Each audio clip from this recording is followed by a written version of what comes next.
Alright, welcome back and to our final chapter of our Exam 3 review, which is Chapter 12, where we're going to talk a lot about stockholders' equity. So in this video, I'm going to go through some of the basic transactions that we'll probably see on the exam, and then near the end, I'll talk about some conceptual stuff. So let's start with this transaction. Issued 100 shares of $10 par value common stock for $12 a share. So what's happening here is we're giving, stockholders shares of our company in exchange for cash. So what they're giving us $12 a share. So in order to figure out how much, so we're obviously getting cash. So let's make our little accounting equation set up really quick. So how much cash are we getting?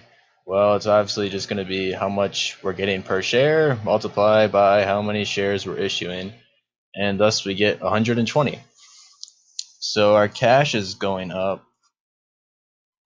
What am I doing? And that's not, oh, there we go. Okay. So 120, and this is cash.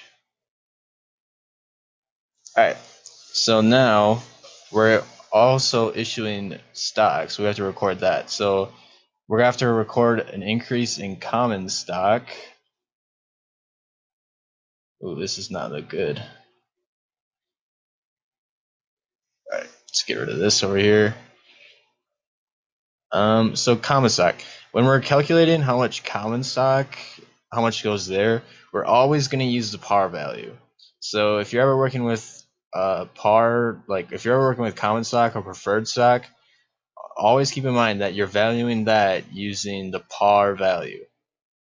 So in this case, it's just going to be 100 times 10. So it should be,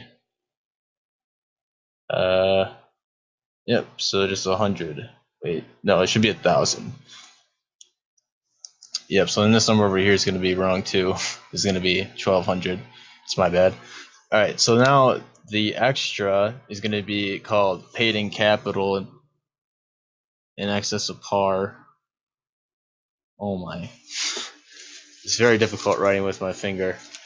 So this is, just remember that's called paid in capital in excess of par common stock. And it's just going to be the difference there, 200. Alright, so now we're issuing 150 shares of $25 par value preferred stock for $30 a share. So basically it's the same thing, except now instead of common stock, it's going to be preferred stock. So again, to figure out how much cash we're getting, we're just going to take 150 multiplied by 30. And I don't know that number off the top of my head, so I'm going to get out my calculator, and I'm going to get 4,500. So remember, this is how much cash we're getting. Cash. And again, it's kind of the same thing. So over here, we're going to credit preferred stock. We know that it's increasing.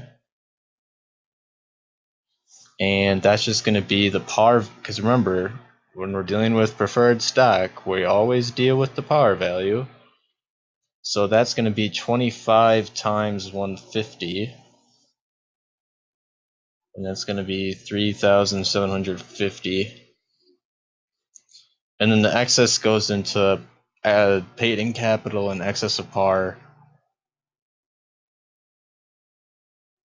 Paid in capital and excess of par preferred stock. So that's just going to be the difference. So 4,500 minus 3,750 is 750. So after doing this, so this is a pretty easy transaction. So just keep in mind what things are increasing. Keep in mind in the back of your head that you might have to do like a ratio analysis, because ratios from chapter 5 never go away. I know it's pretty annoying. And keep in mind like the different rights that common stock and preferred stockholders have. So for example, common stockholders are able to vote for the board of directors, whereas preferred stockholders aren't.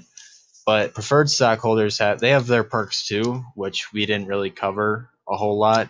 One of the things we did cover was cumulative preferred stock, where they basically, if a company doesn't pay a dividend 1 year, the preferred stock can get that dividend for the year that they didn't pay it and the year that they do pay it before the common stockholders get their dividend.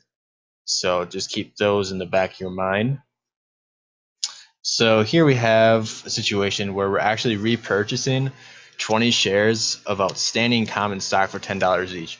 So keywords here is repurchase. So as soon as we see that, we're going to think treasury stock and outstanding. So this means that it's already in the hands of, somebody who holds the stock, and we're just buying it from them and we're going to hold on to it. It's still considered issued, but it won't be considered outstanding anymore. So in this transaction, we would debit treasury stock, and we would credit cash because we're paying for it. So again, here it's just as easy as you think. It's just going to be 20 times 10, which is 200. So this is going to be treasury stock. Now this is going to be decreasing shareholders' equity because remember that treasury stock is a contra equity account. So it's going to be debited if you're a transaction. If you want to envision the transaction in your head, and then cash is going down 200. So then kind of some of the reasons why we purchase treasury stock is to get stock so that we can give stock options to our CFO, CEO, and people like that. Or we can fend off takeover attempts. So if another company is trying to buy a bunch of our stock and then they can elect new board of directors, to kind of counter that, we're going to buy a bunch of our own stock so they can't get a majority share of our company. All right, so now another big thing in Chapter 12 is you have to know how to do the whole dividend thing. So declared a $1 dividend. And just to make things even harder on you, I'm going to make you assume that the shares is the preferred or the cumulative of all the transactions we've done so far. So this one, and this one, and figure out how many shares we would actually pay a dividend to based off these transactions. So assume that before we did these three, that there were no shares outstanding or issued. They were just all authorized. So remember that we're only going to pay a dividend to outstanding shares. Issued in outstanding shares. So we issued 100 shares in the first problem, and that was common stock. Oh, and keep in mind we're only paying a dividend to the common stock. So I evidently have a Microsoft account problem. All right, so we don't have to worry about the second one because it's preferred stock. We're not going to pay a dividend on it right now. So we have 100 shares outstanding right now, and now we're going to repurchase 20 of those. So again, they're going to be considered issued but not outstanding. So how many shares do we have outstanding? It's just going to be 100 from that first transaction minus 20 because we repurchased some of them, and we have 80 that we're actually paying a dividend for. And now we're paying a $1 dividend for each share. So hopefully you know that 80 times 1 is 80. All right, so let's figure out how this $80 dividend is going to affect our accounting equation.